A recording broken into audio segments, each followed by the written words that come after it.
বিনোদ চিকুরে বিনোদ ভরিয়া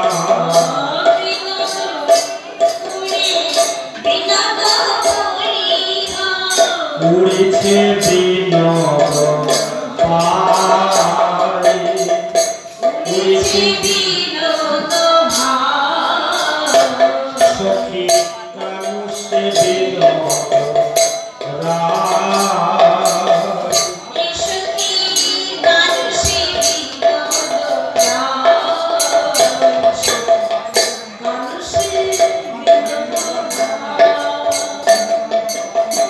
বিনোদ কপালে বিনোদ তিলক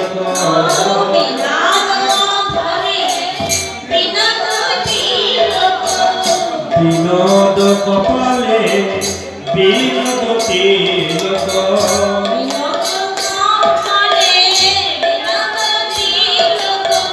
বিনোদ বিনোদ সাজে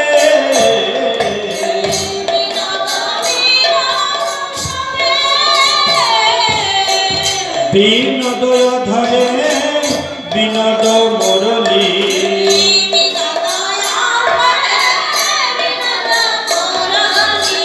বিনোদ বিনোদ বাজে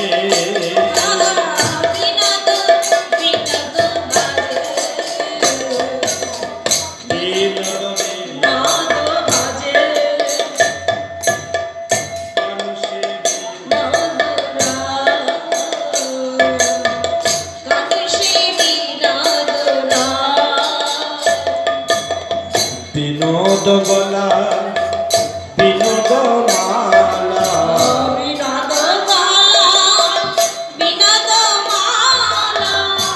বিনোদ গলায় বিনোদ মালা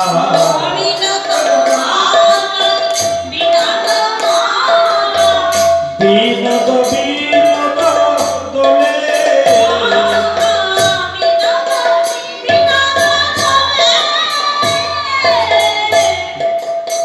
কোন বিনোদিনী বিনোদ গাথনি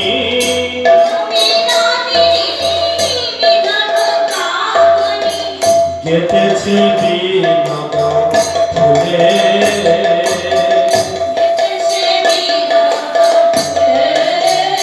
সখী গেতেছে বিনোদ ফুলে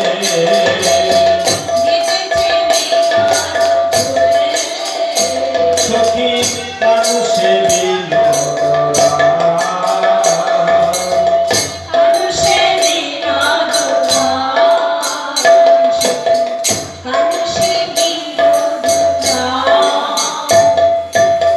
বিনোদ কটিতে বিনোদ ধটি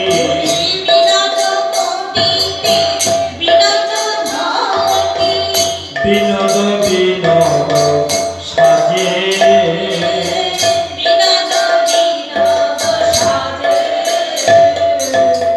বিনোদ চরণে বিনোদ নূপুর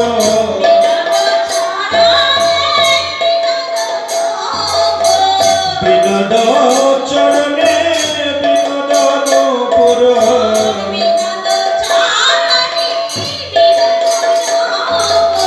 বিনোদ বিনোদ বাজে সখী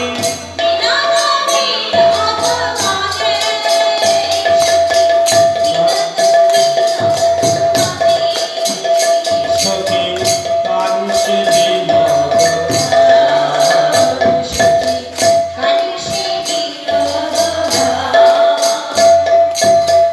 কহে যদুনাথ বিনোদ নাগর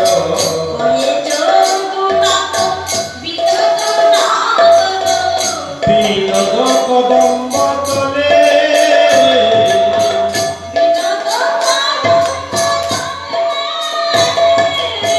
কত বিনোদিনী বিনোদ হেরিয়া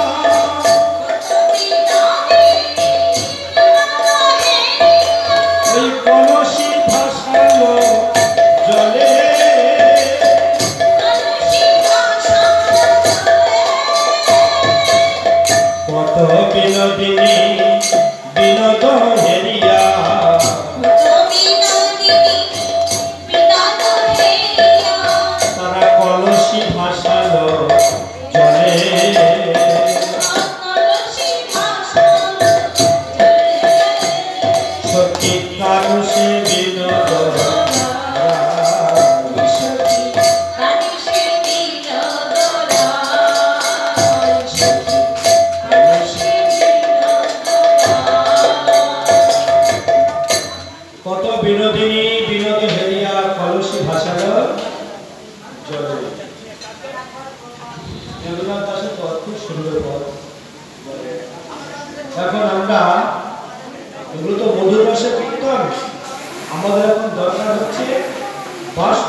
নন্দ মহারাজের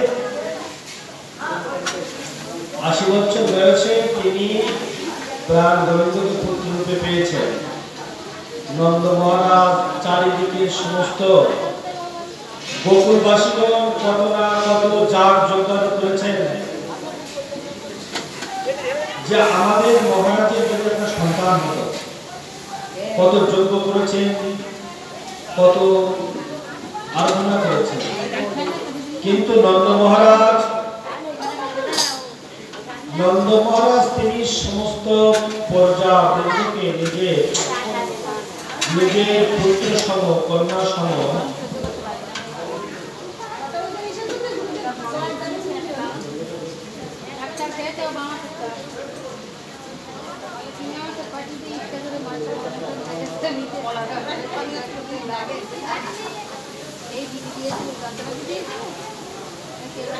নন্দ মহারাজ সমস্ত প্রজাতিকে নিজের পুত্র সম জ্ঞান করতেন। প্রজারা কতবার হোম যজ্ঞ করেছেন। হ্যাঁ, হোম যজ্ঞ করতে মানে অন্য গুলি মারলে সে গুলি দুটো নয়, কিন্তু হোম যজ্ঞ এমন একটি যজ্ঞ, এই যজ্ঞের যিনি পৌরোহিত্য করেন ব্রাহ্মণ, এবং যিনি সেই গৃহস্বামী যিনি যে উদ্দেশ্যে করবেন তিনি, আর দ্রব্যগুলো যদি শুদ্ধ হয় তা অবধারিত যাহা তিনি প্রার্থনা করবেন তাহাই তিনি লাভ করতে পারেন। যেমন আমাদের আগে সেই দ্রুপদ মহারাজ তিনি যজ্ঞের দ্বারা ধৃষ্টদ্যুম্ন এবং দ্রৌপদীকে লাভ করেছিলেন। রাজা দশরথ তিনিও যজ্ঞের দ্বারা 4 পুত্র রাম, লক্ষ্মণ, ভরত, শত্রুঘ্নকে পুত্র রূপে পেয়েছিলেন। আমাদের ঋষভ ভগবান নাভি মহারাজ তিনি যজ্ঞের দ্বারা ঋষভ ভগবানকে পুত্র রূপে পেয়েছিলেন। যজ্ঞের এমন, কিন্তু নন্দ মহারাজের জন্য গোকুলবাসীগণ এত হোমযজ্ঞ করছে, কাজ হচ্ছে। মেন যে হতা তিনি যদি প্রার্থনাটা না করেন, তিনি যদি সংকল্পটা হৃদয় দিয়ে না করেন, তাহলে কি হয়? যে কোনো কর্মের সংকল্পটা সেটা যিনি গৃহস্বামী বা গৃহকর্তা তিনি যে সময় মন থেকে চাইবেন যে না আমার একটি পুত্র দরকার, তখন তার মনোবাসনা পূর্ণ হবে। কিন্তু এত যোগ্য করছেন নন্দ মহারাজেরই মনের থেকে তিনি চাইছেন, তাই তাহার সন্তানাদি তাহার সে ৮০ বছর বয়স হয়ে গেল, কিন্তু সন্তান যে সময় হলো না, তখন এক সময়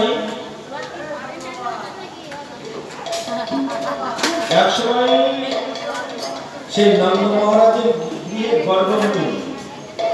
গর্ভবতী গিয়েছিলেন। গর্ভবতী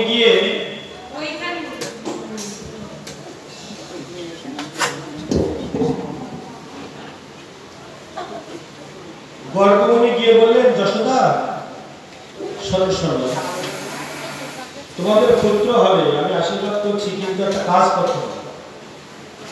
কি কাজ? না, এই যে কটা মহা দ্বাদশী আসবে এই বছরের মধ্যে, সেই দ্বাদশী ব্রতগুলো করতে হবে।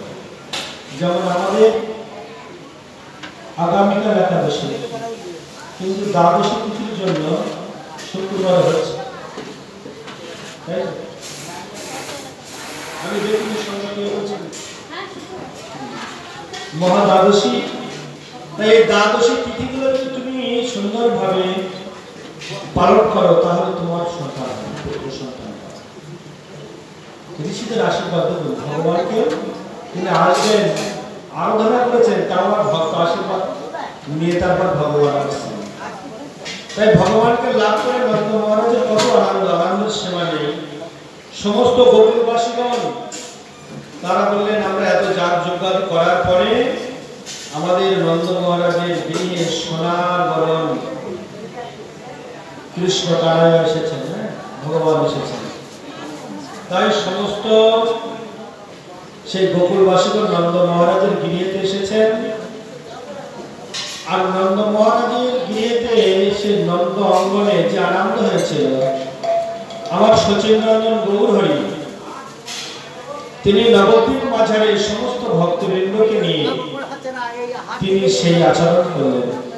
নন্দ মহারাজ যেমনি ভাবে সমস্ত গোকুলবাসীগণ সেই গোকুলের গোয়ালিনী, সেই বুড়া বুড়ি যারা বয়স্ক, তাহারা সবাই এসে যেভাবে নৃত্য করেছিলেন, কীর্তন করেছিলেন আনন্দের সেবা নিয়ে। ৮০ বছর বয়সে পুত্র সন্তান লাভ হয়, তাহলে কত আনন্দ, আনন্দের সীমা নেই। আমাদের শ্রীকৃষ্ণ চৈতন্য মহাপ্রভু তিনি সমস্ত পার্শ্বদ বর্গকে নিয়ে নবদ্বীপ ধামেতে তিনি এরকম ভাবে সেই নন্দোৎসব পালন করেছিলেন। মহাপ্রভুর ভাবাদর্শকে আমরা আশ্রয় করে অদ্যাবধি সেই আনন্দের বৃন্দকণা লাভ করার জন্য আমরা প্রচেষ্টা করি। আসুন, যারা নৃত্য করার জন্য ইচ্ছুক রয়েছেন, আমাদের ডাক্তারবাবু খুব সুন্দর নন্দ মহারাজের এটা করেন, আমাদের একবার করা হয়েছিল। এবং যারা সামনে, আমার সামনে দেখছি ২-৩ জন বসে আছেন বয়স্ক মায়েরা, আপনারাও আসবেন,